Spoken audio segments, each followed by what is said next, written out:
no encontro de várias pessoas com diferentes histórias de vida, orientação sexual, origens étnico-raciais, origens socioeconômicas, expectativas, influências, vivências. É sem dúvida bastante complexa a ação do diálogo. Exige de cada qual a abertura para a escuta com humildade e uma postura de cultura de paz. Divergências e diferenças sempre haverá, mas isso não precisa ser transformado em um combate. Quando refletimos e temos convicções de nossos projetos para uma cidadania plena, direitos humanos garantidos, respeito com todos os seres vivos, uma ética do bem viver que nos oriente na vida, com certeza nós não precisamos aumentar o nosso tom e ser agressivo ou ir para a baixaria. O convencimento ou a simpatia acontece pela nossa coerência de vida e a consistência dos nossos argumentos. Quais são nossas fontes possíveis e viáveis para uma ética em nosso projeto do bem viver? Trago como exemplo, um dos exemplos que eu trago agora, né, é Orlando Faules Borba, um sociólogo e cientista político colombiano clássico, que defende uma proposta chamada de socialismo raizal para a sociedade latino-americana, que é cravada pela desigualdade social. Entre suas várias teses nessa proposta está a atenção aos povos originários e os seus valores essenciais. Conforme ele, são os indígenas e seus valores comunitários e filantrópicos, a produção coletiva, o intercâmbio de braços, os resguardos, os mutirões, os valores altruístas, o respeito à natureza, valores que ainda sobrevivem aos valores capitalistas egoístas. E também os afrodescendentes dos quilombos, palenques em espanhol, com o valor da liberdade. Nesses rincões permanecem, conforme ele, valores essenciais vernáculos que vale a pena investigar e retomar para buscar equilíbrios que diminuam o entropismo do capitalismo atual. A esses grupos quero acrescentar as mulheres, com seus saberes vitais que foram e são ainda muito desqualificados por uma parcela da religião cristã ocidental e pela ciência positivista, que influenciam enormemente toda a sociedade. Socialismo de raiz, tecida aqui entre todas e todos nós na América Latina, a partir das nossas diversidades de experiências e culturas, a partir de nossa própria história de liberdades e resistências, das nossas experiências comunitárias e coletivas.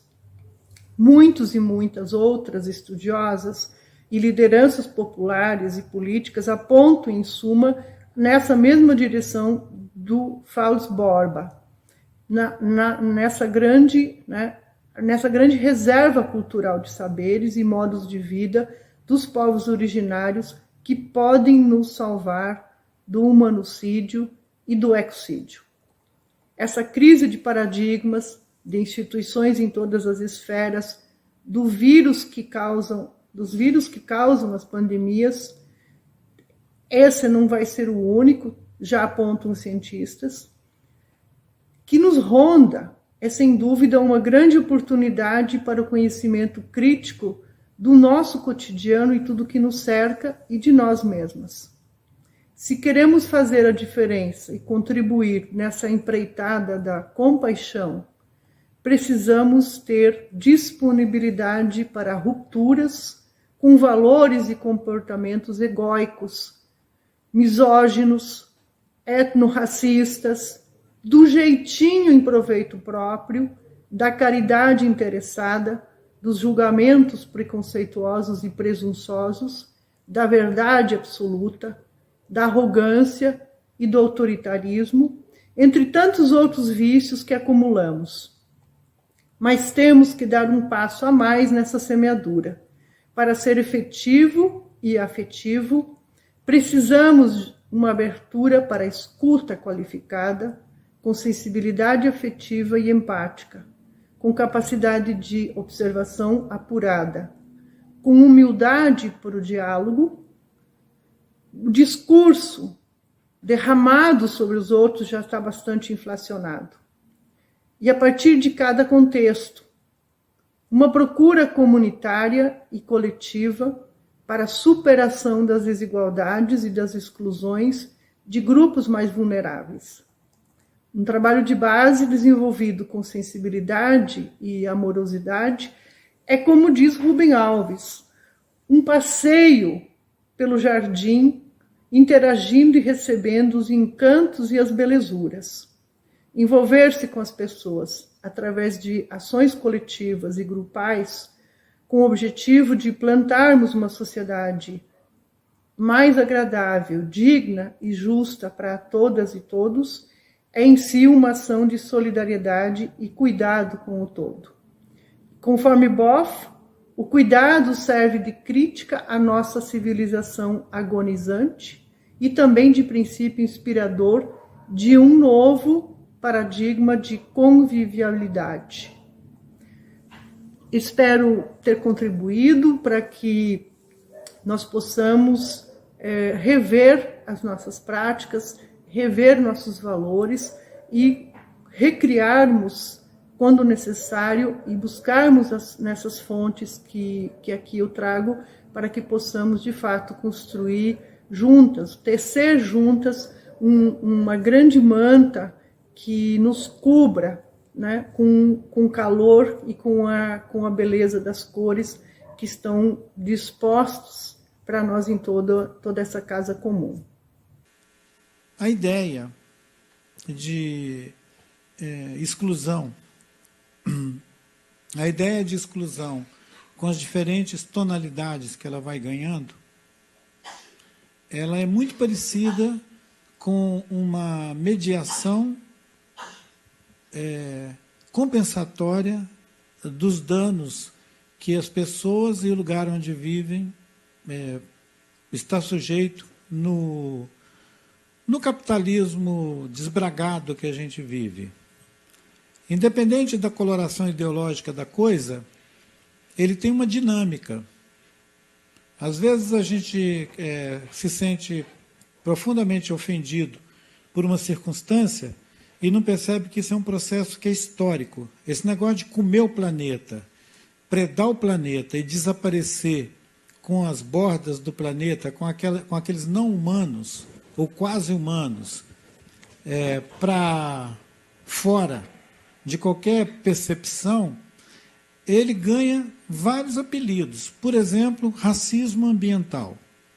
Ora, matar um rio, devastar uma floresta, é um crime assim, escandaloso que não podia ser mediado. Não tinha que ter uma conotação para isso. Com certeza, depois de fazer um córrego virar um esgoto, tirar o resto da vegetação, o próximo passo agora é implantar ali alguma coisa e canalizar o córrego de esgoto dizendo que você fez saneamento. Isso é um vocabulário, vocês conhecem essa gramática invasiva e colonizadora. As pessoas que vivem na beira de um riacho podre vão achar que foi maravilhoso ter acabado mesmo com ele, enterrado ele debaixo de uma vala, passado um calçadão em cima, que agora está tudo arrumado. Tem várias bordas da cidade que vocês vão assistir esse tipo de devoração da paisagem e da qualidade de vida das pessoas. As tonalidades que nós acabamos dando para essas coisas, e aí eu retomo a coisa lá estar na beira do rio assistindo, experimentando as caminhão-pipa, é uma sensação de exílio dentro do seu próprio território e é uma ofensa. Eu não sei se ela é uma ofensa maior ou menor do que essa de sair, percorrer a sua cidade se sentindo ameaçado, com a sua vida em risco. Não sei qual das coisas é pior, né? Mas tem uma determinação, quando você não é um sujeito que pensa o mundo sozinho, mas pensa na perspectiva do seu mundo, das relações que você tem, constituindo essa ideia de sujeito coletivo, que eu não acho muito fácil encontrar isso em outros contextos, né? Porque o lugar que produz essa experiência de sujeito coletivo implica obrigatoriamente em viver uma experiência coletiva. Se o que mais foi denunciado aqui é que nas nossas cidades as pessoas são cada vez mais sozinhas e estimuladas a ter mesmo essa vida privada, a possibilidade de uma experiência subjetiva de criar sujeitos coletivos fica cada vez mais reduzida. Fica uma experiência, como já foi dito aqui, dos povos originários, dos povos indígenas. Mas isso é uma tragédia, porque esses povos são tão poucos e estão numa situação de tamanha desvantagem com os seus, digamos, invasores, que acreditar que essas vozes vão dar conta do saneamento, da sanidade da coisa. É interessante, né, que eles chamam saneamento e sanidade, sanitário, tudo parecido. Interessante isso. E no seio de um coletivo, de uma comunidade dessa, quando uma pessoa está se sentindo mal, todo mundo ao redor dele sabe disso, acolhe o mal que ele está sentindo e trata do mal que ele está sentindo. Mas é todo mundo. Não é uma farmácia e não é um especialista. É a mãe dele, o pai dele, a avó dele, o tio dele, os cunhados, os primos. Uma vez eu disse que eu ficava admirado de, nas cidades, ter crianças abandonadas. Eu disse, por mais que a gente viva uma situação de dificuldade, nós não conseguimos conceber a ideia de uma criança abandonada. Porque toda criança, seja qual for a criança no meio do nosso povo, ele é filho de todo mundo.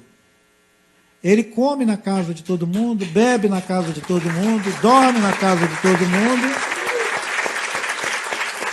E não tem a ideia, antes de existir fisicamente o menino abandonado, é preciso existir a possibilidade, a ontologia, né, uma noção que cabe a ideia de criança abandonada. Porque senão alguém vai pegar ele e levar ele para casa. Mas como já está tão naturalizado, já está tão banalizado que as crianças fiquem jogadas, aí tem crianças abandonadas. Mas numa sociedade, numa cultura que nem concebe a ideia da criança abandonada, é uma diferença radical de princípio. O que já foi dito aqui, tem um peixe, todo mundo come um peixe. Tem muito peixe, todo mundo come muito peixe. Aí, lembra daquela história do biólogo que estava visitando uma dessas comunidades que tem a natureza próspera e que tem muito peixe, que tem muita comida, que tem muita banana, que tem muito tudo, frutas de cada época do ano. Ele perguntou, escuta, por que vocês não fazem um depósito, uma coisa assim, para vocês botar muito peixe, congelar muito peixe, botar muita fruta, e depois vocês vendem e ganham muito dinheiro. Aí ele falou, e depois, quando eu ganhar muito dinheiro, o que eu faço? Sei lá, você arma uma rede, fica à toa. Ele falou, mas eu já estou à toa.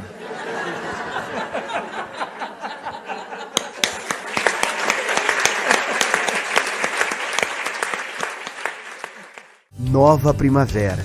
O PT, quem faz é você.